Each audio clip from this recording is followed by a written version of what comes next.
Hi, good evening, partners. My name is Harsh. I'm part of the investment strategy function at AssetPlus. Today we have Mr. Sachin Relekar. He's a fund manager at Axis Mutual Fund, and we have a very interesting discussion coming up on the ongoing Axis Service Opportunities Fund. So, without further ado, we'll straight away get into the conversation. Welcome, Mr. Sachin. Thank you so much for taking out time. Thank you very much, and good evening to all. Thank you for having me here. Thank you so much. So, would you just like to share some brief on why a service focused fund is right for current market scenario? I think we have some thought process around it, and we looked at it more from a structural point of view. First is like we are all seeing services have become a very important part of everybody's life. As a Correct. consumer, it's a very large part. We also seen business models which have come up mainly, which are actually service oriented, and services are very big part of the economy. Like they are 55% of the GDP, 44% of exports. So But services are a big salience in the overall scheme of things from an economic standpoint. yeah. Plus, they are transforming or the transformative impact of services in terms Hmm. of share of wallet increasing, etc., is also very high. For Very high. example, something closer to $350 billion are expected to be spent on e-com or internet-driven distributions Okay. services by 2030, which is a very healthy CAGR from current CA base of like 15% CAGR. So these are Okay. all very compelling kind of things one has to take a note of it. That is what Okay. we looked at it. Okay. And therefore, I think it becomes a very important thing to look at it. Yeah. Great. Makes sense. Makes sense. I think very important facts thrown over there. 55% of the GDP, 44% of exports. So within this sector, any specific subsector which might take a lion's share of the wallet in the portfolio? See, the service index has comprised of multiple sectors. However, the large part of it is actually BFSI, which is about 59%, or you can say close to 60%, and another 20%, again, approximate or close to that, is actually IT. Okay. The interesting part to note is there are a number of other sectors which are actually representation in the service index is actually lesser, but Okay. there the interesting opportunity also lies there. So they are not only growing fast, but they're also actually having a very important profitability mix, which is changing. The high quality business penetration or the presence of high quality constituents over there is also high. For example, healthcare, hospitality, these are the two very important prominent. There is telecom, there's a quick commerce, modern retail, so many consumer oriented services which are there. Even in BFSI, which happens to be a very large sector, like 60%, as I mentioned, Correct. Correct. there you will see it's not only about banks per se. It is actually a lot of businesses which are having element of technology or Hmm. adjacencies to banking. And likewise, there's also capital market infrastructure plays which are there. Correct. Then Correct. they are actually occupying closer to 48% of the total market cap of the BFSI as a sector. Okay. So within the sectors also you see a large diversity which is there, and as Okay. the pie is also divided across many interesting sets of opportunities.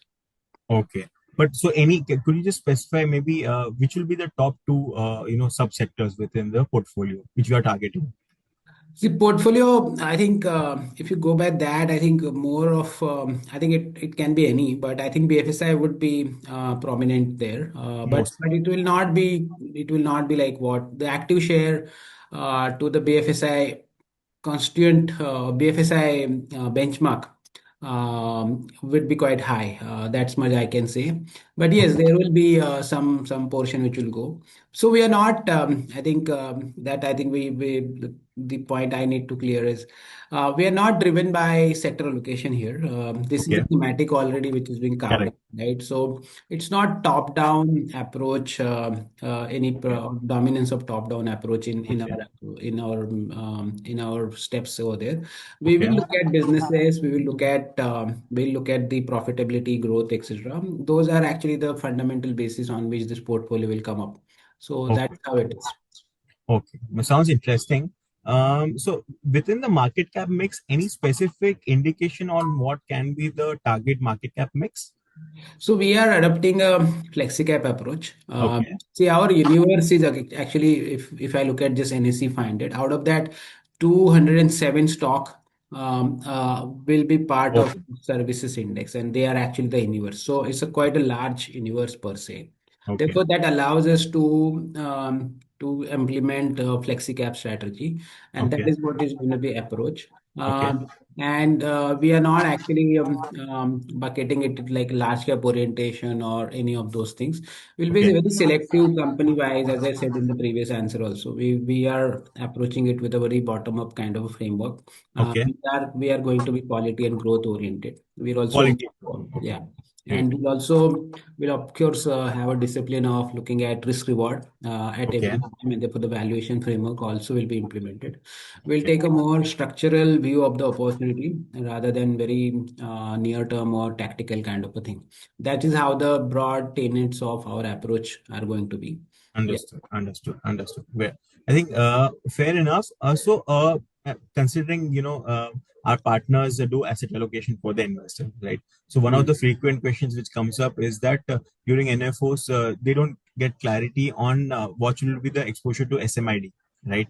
So from a Mm. risk perspective, do we have some clarity on this? Might be the maximum allocation to SMID out of, let's say, 100 rupees of the portfolio. No, we don't have that thing laid out in our risk framework as to Okay. will be the maximum, something like that. What Okay. we have said is our minimum large cap allocation will be 30%. That much we Ach- okay. so yeah, Okay, so it can be pure like a pure flexi cap. it will be pure flexible. Understood. Fair enough. Fair enough. I think makes sense. So, considering you mentioned that we are looking at constructing a portfolio which Hmm. is structurally aligned with India's growth, right? So, Hmm. what do we think can be the ideal investment horizon for this scheme? So if just before directly answering to that, why it is structurally aligned, if somebody takes that into account, I think then it will automatically bring out why you should also relate it with your horizon also. Okay. First of all, if you see in the listed space, there are two important value creators which are playing out role in a big manner. Right. One is there is a formalization Yeah. across the businesses because Correct. most of the businesses are now becoming compliant and Correct. all that. So therefore, you're seeing formalization of businesses. That means the shift from unorganized businesses towards the organized business in terms of market share, in terms of revenue share, in terms of profit share also is increasing quite fast. That is one trend. Another Okay. trend which has actually gained a huge traction since COVID is the intensity of technology in each of the businesses. Each of the consumer also, I mean, whoever it might be, a student, the young working population, professional, or even a mature executives or people having a long experience. Everywhere you are seeing the economic life has seen more and more share of technology, and also the businesses also adapted to this trend. Certain businesses also have came up because of this, and technology has led to larger reach, larger revenue share, and improving profitability because technology also comes with a better better operating leverage. Yeah. All those things are put together, is what has created a lot of value for in the listed universe. And Okay. these two trends, if you actually just look at it, have a very bigger impact or pronounced impact in the services per se. For example, Hmm. e-commerce, healthcare, hospitality, Right. modern retail, wherever the element of technology is higher, you Hmm. had seen that playing out big. Similarly, when I mentioned very significant part of BFSI actually is attributed to non-banking, which is 48% of the market cap. Now, why that is so is also because over there you are seeing these two elements which I mentioned playing out even more strongly. Mhm. And that is the something which you have to relate, I mean, which everybody can relate with. And also, it's quite logical to assume that the importance of technology and formalization will continue to play out bigger as we go ahead in time. So, Right. and therefore, from a long-term point of view, when you when anyone start thinking about it, you would Mhm. like to be aligned for that, and also the real or differentiated impact of that will be coming through if you are there for a longer period of time. Therefore, having said that, having given that context, Right.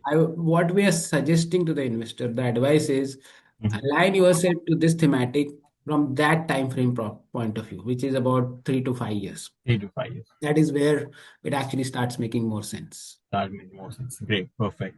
So, 3 to 5 years, and the benchmark for this will be Nifty service. There is, yeah, Nifty Services Index. News.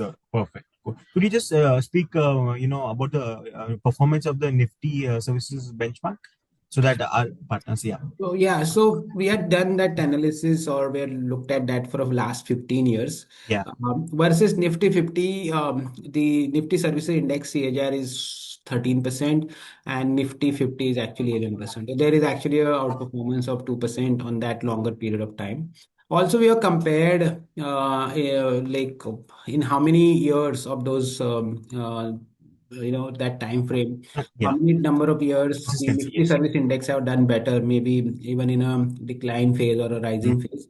The number of boxes which shows that Nifty Service Index has actually outperformed the Nifty 50 has been far more than number of instances where Nifty 50 has out. Oh, wow. That's a revelation actually. 200 bips over, and 200 bips alpha over a 15-year period. 15-year period, 11% CAGR versus 13% CAGR. Oh, that's a good enough. I mean, quite a long horizon. Yeah. Uh, so great. I think we are getting a fair understanding of the product. With regards to scheme, I think we mentioned that the universe is 207 stocks, right? Yes. Yeah. So what can be the approximate portfolio size in terms of the number of stocks? Any view on that? Uh, I think it will be closer to 50. We're not frozen the model portfolio, Sure. but if I just go by my existing flexi cap where the approach is very similar, I think that's the number one can look at. But it's a very I mean it can be higher, it can be lower, Low but also. that's how it will be. Okay. But yeah, don't Sure. have any fixed number on that, but I'm just giving an indicative sort of. Yeah. No, so that will help us, our partners understand. So if the universe is 207 and if maybe approximately 50, so that means top 20 to 25% of stocks will only make it to the portfolio. Yeah, so let me tell you one thing that our active share is going to be quite Yeah. meaningfully high Okay. Okay. compared to the benchmark. That much I can clearly say. I mean, that is what design is also like what we're thinking is like how because certain constituent like this benchmark, certain constituents like BFSI and IT, they make up for 80% of the weight of the bench. Correct. It's Correct. very unlikely that we will have that kind of weight in the Mm-hmm. actual portfolio. Mm-hmm. And therefore, the active share of the actual portfolio versus the benchmark is going to be meaningfully high. That Okay. much is actually a better guidance. Any range on that? So I don't have that range. It's too early to say. We Sure. will come out with that, and I think you'll get to see that. But if you Will. just go by our other two thematic, consumption has like 52% active share.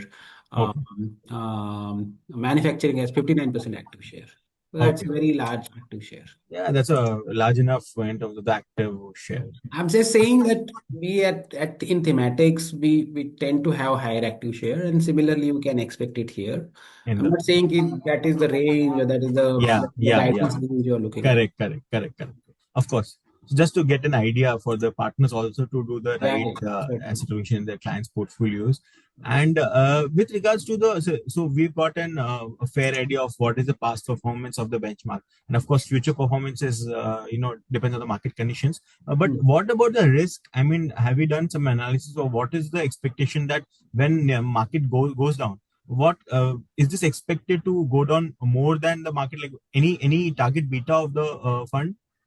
No, we don't have that number. Okay. But just as even if I go back again to that 15-year period where we are looked at CAGR of service index versus Nifty 50 index, Yeah. there we had seen there's nothing like it has done better only when the market is in a rising phase, and Hmm. so it has done equally well In the in falling phases phase. where market has actually declined. Even in a decline phase, it has outperformed the market by Okay. declining less. Uh, Okay. so those are the kind of things. So Yeah. my belief is on a that horizon of 3 to 5 years or five Yeah. years maybe Yeah. more. Yeah. Given that trends or the value creators which I alluded to, I think that has a more rational or strong rational where it should create better alpha, a better Yeah, value versus the broader benchmark, correct. because anyway the salience of service is very high, Mhm, and all these proponents of profit growth and market share growth and revenue growth expected to be higher mhm. versus the broader market, and that should result into a better value creation. Right. No, no, makes sense. I think that gives a very good perspective, I think, to our partners on how the portfolio will help generate, at least target to generate a considerable amount of alpha, and also ensure that the drawdown is hopefully lesser than the market during downturns. And so I guess we've covered all the important pointers. We would like to thank you so much for taking out your valuable time and speaking to our partners. We look forward to having you again. And before leaving, wish you all the best. And we look forward to a meaningful contribution from Asset Plus.